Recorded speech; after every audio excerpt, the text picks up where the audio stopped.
Let's add some text to this poster. So your type tool is here. It's the main T on your keyboard. And with the type tool, what you're going to do is just click. And it's going to write a word called, or a phrase called lorem ipsum. And that's just Latin, I think. And it's just filler text. So I'm going to ignore that and type my own word. So I think a good word for this is movement. And I have it on all caps, but it kind of depends on the font that you choose, what will look best. So you can kind of play with that. So right away, if I type the word, I can go to my arrow tool and it's going to highlight the word. And then I can grab the shift tool. I always keep the shift tool pressed down when I'm moving, skewing. When you're rotating, it'll keep it at 45-degree angles if you move it. So the word movement, I could say like put it over to the side. I want to balance it with my composition. So that's really important. Right now it's black and I have no other black on my composition. So I definitely want to change it to a color I've already been using. So I could quickly do that by taking the eyedropper tool. So the word's selected with the arrow tool. Then I'm going to the eyedropper tool and I am just clicking on a color and it will change it to that color. Over here, you have your character panel. So you can choose different fonts. Definitely you want to choose a font that goes with your type of illustration. So right now, my line quality and my swirl go from thick to thin. So definitely want to choose a font, maybe like the one that's on the screen now that goes from thick to thin. Something like this is a little straight. Maybe this would work better for more geometric shapes. And definitely some fonts like this, they're just too thin. They don't look good in all caps. So you have to check too, like maybe it would look much better if I did caps and lowercase and uppercase. That's quite bold, but it's very straight and this is very curvy. So you kind of just have to pick something that flows. I feel like with this particular drawing, well, that's kind of neat. Something that goes from thick to thin will work best. And maybe I do need to like have something handwritten that flows a bit more. And you know, anytime you do all caps, it just doesn't flow that well. So I can go to my type tool, double click on this, and I just hit the side arrow tool. I'm going to like get rid of the caps because I think that'll go better. So something like this, you know, maybe that flows a bit. I kind of feel like I need my word movement to move with my design though. So, you know, look, I could balance it here. I could fill it in here. Always make sure your text has a little bit of room on the top and sides. Like you want to kind of have an even margin so it's not touching the edge completely. I could play with like, maybe this would look better overlapping. And then watch, I go to my eyedropper tool. I'm going to use that again. You can make a font thicker by actually adding a stroke to it, and then you can increase the size of the stroke, like if you need it to go and be a little thicker. Sometimes there is a bold option here, but sometimes there's not. Like this one doesn't have a bold option. So I can change the size down here too, like if you need everything to be the same size and you have multiple lines of text or something. And then one other thing is with the eyedropper tool, which is really neat. So if you have a word, if you select that word with the arrow tool and then go to the eyedropper tool and click on another word with the eyedropper tool, it's going to make the word that's selected the exact same color, size, and font. So it mimics that. It matches it. Okay. So there's an option, just typing it, moving it around the page. But let's check out a couple other options too. So I'm going to have this curving. So I'm going to just show you a few of the type rules here. So they have a type in an area tool. Type in an area tool is like if you have a shape and then I go to this type in an area tool and I click on the shape. Oops. I can go in. Don't know why. There I have to click right on it and it will put my text inside the circle. Now I quickly ran out of room because my font is so big. So if I decrease that, I definitely could fit more inside the circle. So let's make this all like 10 or something. I still have these extra words here that are really big just because I clicked away. Okay. So here it kind of creates a paragraph of text.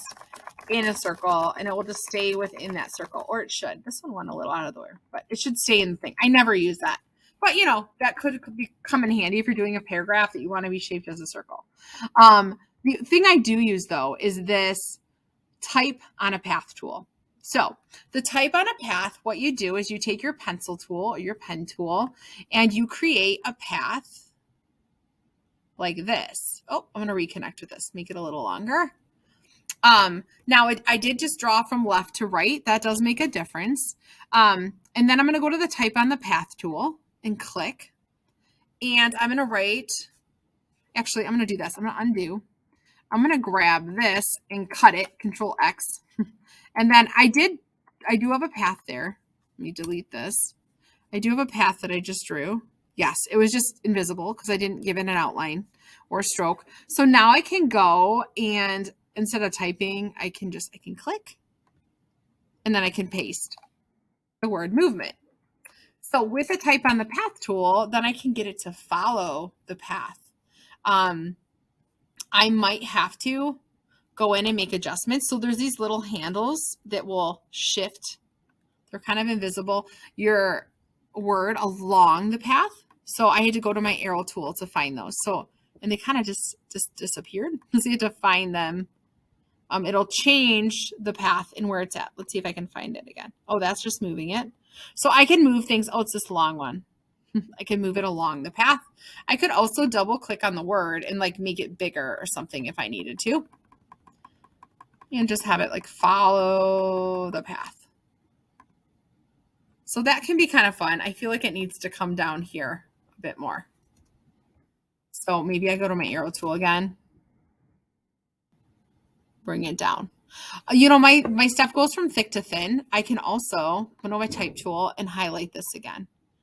What if I made like the end, go to here, the end letters a little bit tinier than the mid letters. Then it looks kind of like tapered, which kind of sounds funny, but it goes from big to little. You could do something like that.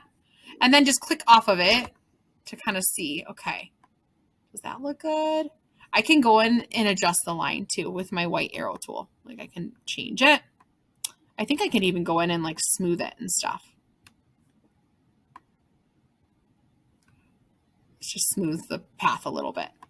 But maybe, I don't know, maybe this would look better in here. So you're just going to like shift things around, move them. If I'm on my black arrow tool, like I can rotate the whole thing. I can move it around. Maybe for this to really show up, I need to go in and click and make it purple.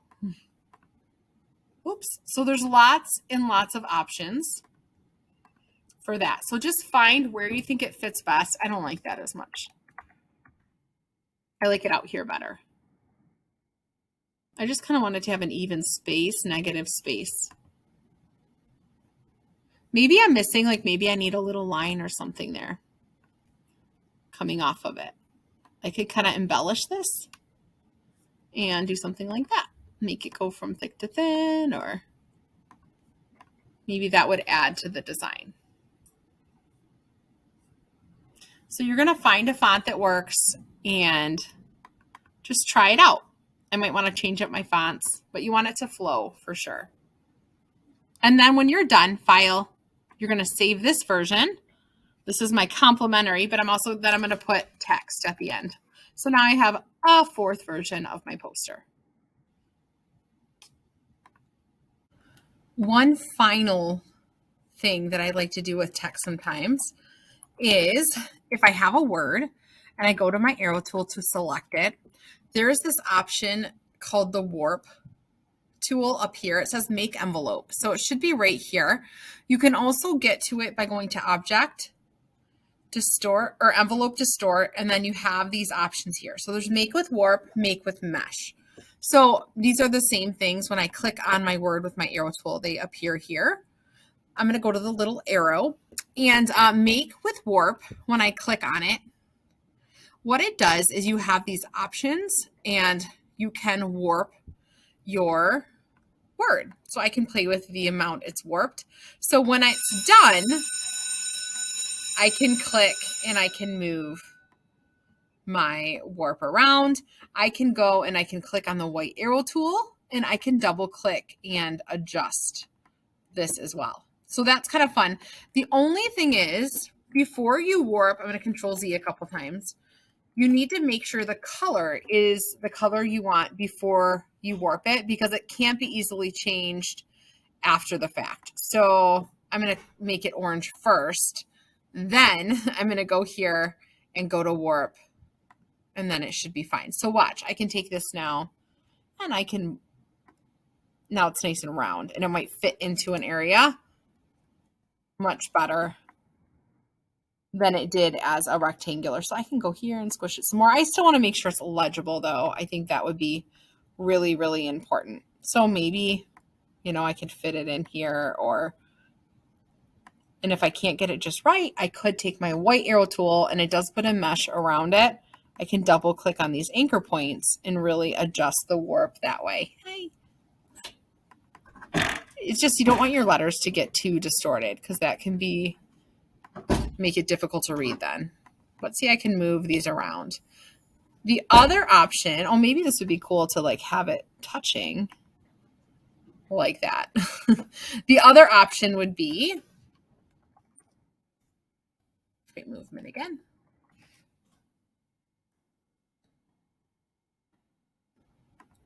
There is this other option that's not a warp. So in the warp, there's tons of different shapes you can choose. Mesh, it just puts these little anchor points along your word. So I only have it a grid on it that's too tall, and then I made it 5 wide. You'll see in a sec. Because when I go to my white arrow tool, I can completely change the shape.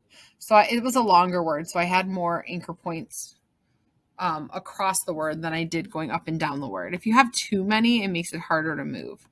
But obviously, this can get really distorted quickly too. But that's kind of neat too, to be able to adjust your words like that. So I typed the word, changed the color, and then selected it, and then went to the warp tool. It's gone because I've already used it, but you can always go to Object and go down to Envelope Distort, and then you can reset it if you want to, or you can get rid of it if you need to.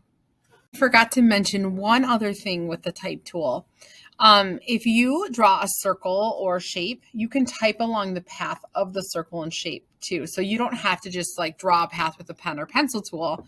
I can click this type on a path, hover over the circle, and then I can type along the circle. Whatever I put along the circle, I can make it bigger if I need to, or I can go to my black arrow tool and I can find these little points and kind of move them. I can also go up and inside the circle and rotate them as well. So I have to go to my black arrow tool, and I have to look for these little tiny handles to kind of move things around.